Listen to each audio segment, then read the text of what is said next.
જય હિન્દ વિદ્યાર્થી મિત્રો, હું યશ મોદી આપ સૌનું આત્મનિર્માણ એજ્યુકેશન પોર્ટલ પર હાર્દિક સ્વાગત કરું છું.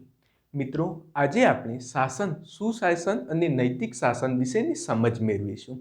મિત્રો, આ પ્રશ્ન લાસ્ટ ટાઈમ જીપીએસસી મેન્સની અંદર પણ પૂછાઈ ગયો છે કે ભાઈ શાસન, સુશાસન અને નૈતિક શાસન વચ્ચેનો ભેદ સમજાવો. મિત્રો, આ રીતે આમ પ્રથમ નજરે તો જોઈએ કે શાસન, સુશાસન અને નૈતિક શાસન ઓલમોસ્ટ સેમ જ લાગતું હોય છે, ખાલી આગળ કોઈ શબ્દ ઉમેરાઈ ગયા છે. તે માટે આપણે બેઝિકથી સમજવું પડશે. તો પહેલાં શાસન.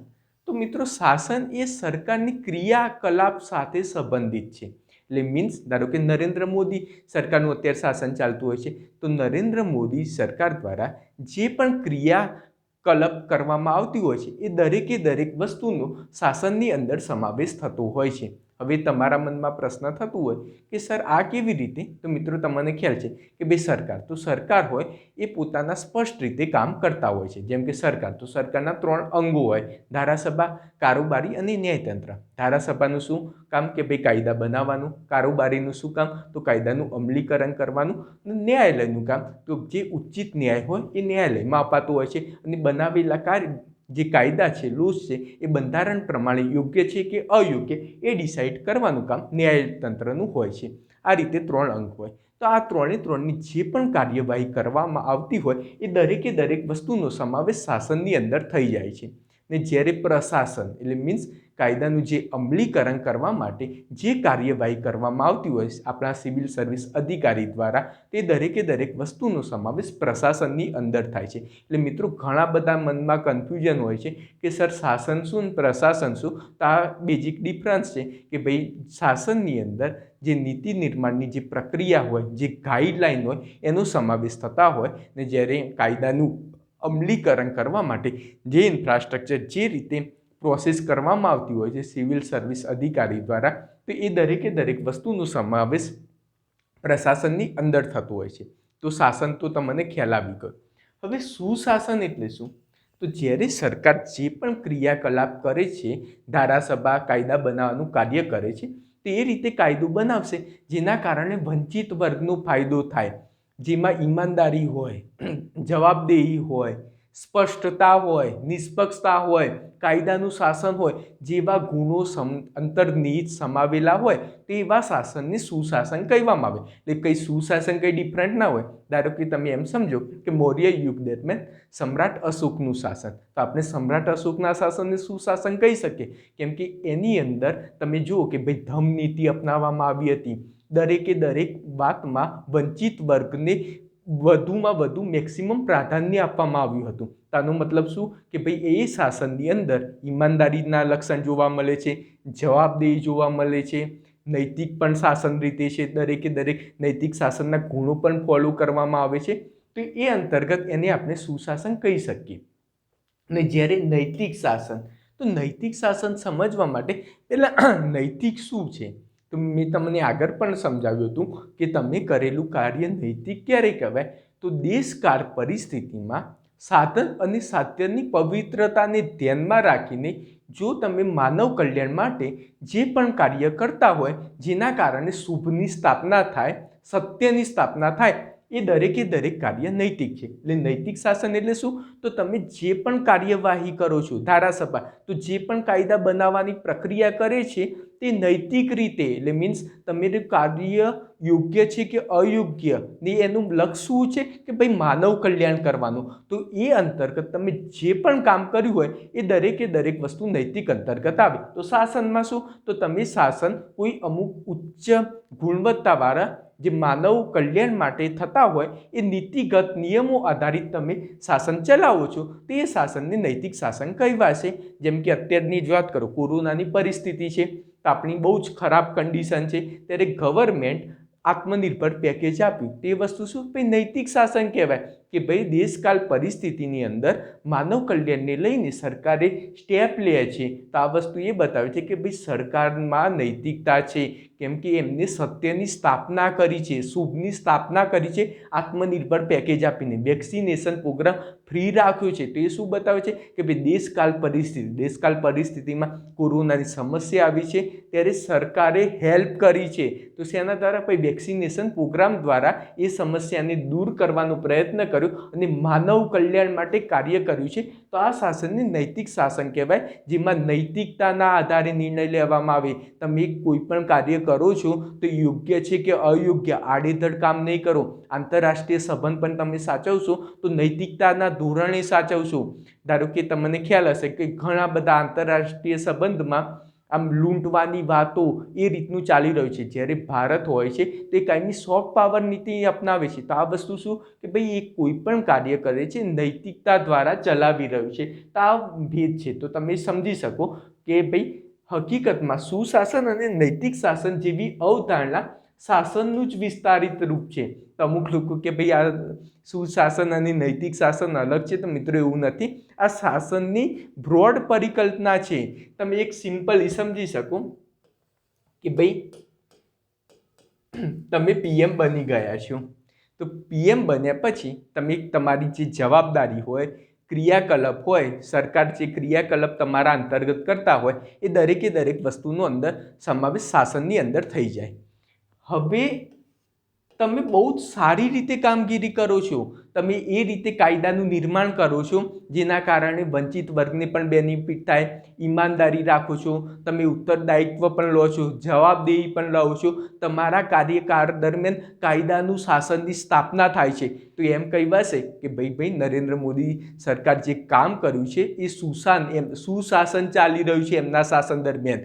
અત્યારે ઘણી બધી વખતે વિજય રૂપાણી સર પણ લખતા હોય છે કે ભાઈ ગુજરાતમાં સુશાસનની સ્થાપના, સુશાસનની અમે સ્થાપના કરી છે. તો આ શું કે ભાઈ આપણા ગુજરાતની અંદર જે પણ ડિસિઝન લેવામાં આવે છે એ વંચિત વર્ગોને ધ્યાનમાં લઈને લેવામાં આવે છે, ઈમાનદારીપૂર્વક, જવાબદેહી અંતર્ગત, ઉત્તરદાયિત્વ અંતર્ગત અને કાયદાનું શાસન ચાલી રહ્યું છે. એટલા માટે એને સુશાસન કહી રહ્યા છે. ઓકે, તો આનાથી શાસનથી આગળ ગયા સુશાસન. હવે નૈતિક શાસનમાં નૈતિકતાના આધારે નિર્ણય લેવામાં આવશે. એટલે તમે એ રીતે ડેફિનેશન લખી શકો છો કે ભાઈ દેશકાલ પરિસ્થિતિમાં માનવ કલ્યાણને ધ્યાનમાં રાખીને, સાધન અને સાધ્યની પવિત્રતાને રાખીને જે શુભની સ્થાપના કરવા માટે જે શાસનના જે ડિસિઝન લેવામાં આવે એને નૈતિક શાસન કહેવામાં આવે છે. તો જે તમે વેક્સિનેશન પ્રોગ્રામની મેં વાત કરેલી, તો જે વેક્સિનેશન પ્રોગ્રામ જે લોન્ચ કરવામાં આવ્યો છે જેમાં દરેકે દરેક વ્યક્તિને ફ્રીમાં વેક્સિન આપવામાં આવે છે, તે નૈતિક શાસન અંતર્ગત આવે કે જેમાં એ રીતે ડિસિઝન લેવામાં આવે જે માનવ કલ્યાણ મેક્સિમમ એનું ફોકસ હોય ને એની અંદર ન્યાય, ઈમાનદારી, એકદમ સાર્વભૌમિક મૂલ્યો હોય ને એ રીતે અંતર્ગત દરેકે દરેક વસ્તુ કાર્યવાહી થતી હોય છે. ઓકે, તો આ રીતે પોતાના આદર્શ સ્વરૂપમાં શાસન જે વિશેષતાઓથી યુક્ત હોય છે જેને અત્યારે સુશાસન અથવા નૈતિક શાસનના રૂપમાં વ્યાખ્યાયિત કરવામાં આવે છે. તો બહુ જ મસ્ત, જ્યારે શાસનનું આદર્શ સ્વરૂપ પ્રાપ્ત કરે છે, બહુ જ સારી રીતે કાર્યવાહી કરે છે ત્યારે એને સુશાસન કહેવામાં આવતું હોય છે. સામાન્ય શબ્દોમાં શાસનનો અર્થ કાયદો, નીતિનું નિર્માણ અને તેનું અમલીકરણ કરવું છે, જે નિયમોનો એક સમૂહ દ્વારા સંચાલિત થાય છે. બહુ જ મસ્ત વાત કરી છે મિત્રો. એક તમારી મનમાં જે ડાઉટ છે એ હું દૂર કરી દઉં કે ભાઈ શાસન, તો શાસનની વ્યાખ્યામાં લોકો એવું સમજતા હોય છે કે ભાઈ ધારાસભા, તો ધારાસભાનું શું કામ કે ભાઈ કાયદા બનાવવાની જે પ્રક્રિયા છે એ માત્ર ને માત્ર શાસનની અંદર આવે છે. પણ મિત્રો એવું નથી હોતું. જે કાયદો બનાવ્યા પછી જે અમલીકરણની પ્રક્રિયા જે કારોબારી કરતા હોય છે એમને દિશા નિર્દેશ આપવાનું કામ પ્રધાનમંત્રી, જે ચૂંટાયેલા નેતા હોય છે એ કામ કરતા હોય છે. એ દરેકે દરેક વસ્તુનો સમાવેશ શાસનની અંદર થાય છે. લોકો એમ સમજતા હોય છે જે અમલીકરણની દરેકે દરેક જે પ્રક્રિયા હોય એ પ્રશાસનની અંદર આવતા હોય છે. તો મિત્રો એવું નથી હોતું.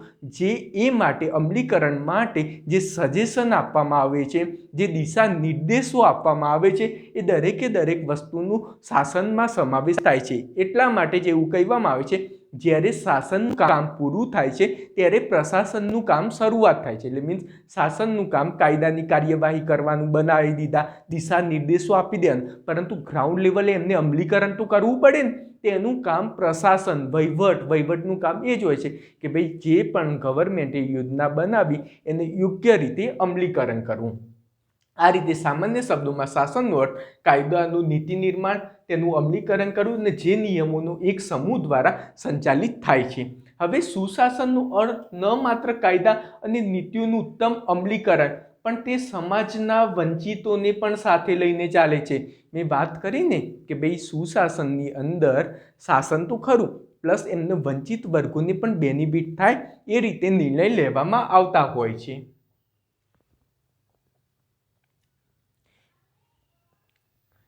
શાસનની અંદર જ્યારે પારદર્શિકતા, જવાબદારી, કાયદાનું શાસન, લોક ભાગીદારી, અસરકારક, કાર્યક્ષમ, ન્યાયપૂર્ણ, સમાવેશી જેવા લક્ષણો સમાવેશ થઈ જાય ત્યારે આપણે એને સુશાસન કહી શકીએ. તો આપણે ખ્યાલ આવી ગયો કે ભાઈ શાસન પ્લસ વંચિત વર્ગનો સમાવેશ પ્લસ આ દરેકે દરેક જે ગુણ છે કે ઈમાનદારી, કાયદાનું શાસન, આ દરેકે દરેક વસ્તુનો સમાવેશ થઈ જાય એટલે સુશાસન બની જાય.